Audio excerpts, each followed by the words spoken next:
గురువుగారు ఇక్కడ మనం చూసుకున్నట్లయితే పెళ్లి అనే సమస్యలో ఇప్పుడు సామాన్యులే కాదు సెలబ్రిటీల్లో కూడా ఎంగేజ్మెంట్ వరకు వెళ్ళి పెళ్లి అనేది అవ్వదు, ఎందుకంటారు?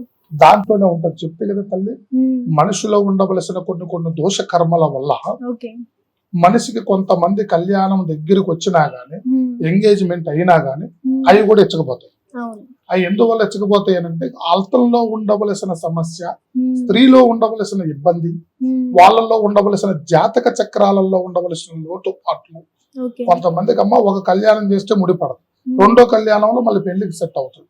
ఒకరికి ఏదో ఒక ఘటనకు వచ్చి ఏదో ఒక కాలజ్ఞాన గండం ప్రకారంగా కొంతమంది పోతూ ఉంటారు చిన్న చిన్న వాళ్ళు దాంట్లోనే. మళ్ళీ తర్వాత ఇంకో బలంలో నిలబడిపోతారు, సెట్ అయిపోయి వాళ్ళ జీవితం సక్రమంగా సాగిపోతూ ఉంటారు. అలాంటి గ్రహస్థితులకి అవన్న గురై ఉందా అనేది మనం ముఖ్యంగా గమనించాలి.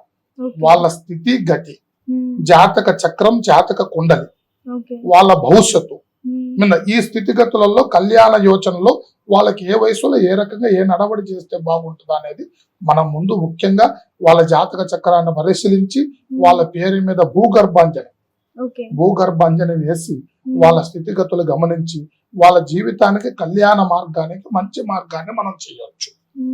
గురుగారు ఇప్పుడు ఈ దోషాలన్నీ పూర్తిగా నివారించవచ్చు అంటారా? ఖచ్చితంగా. ఏ దోష ప్రభావాన్నైనా సమూలంగా దాన్ని ఆ పరమేశ్వరుడు కృపతోని, ఆ వీరకాళీ మాత అనుగ్రహంతోని ఎలాంటి దోషానికైనా పరిష్కారం ఉంది.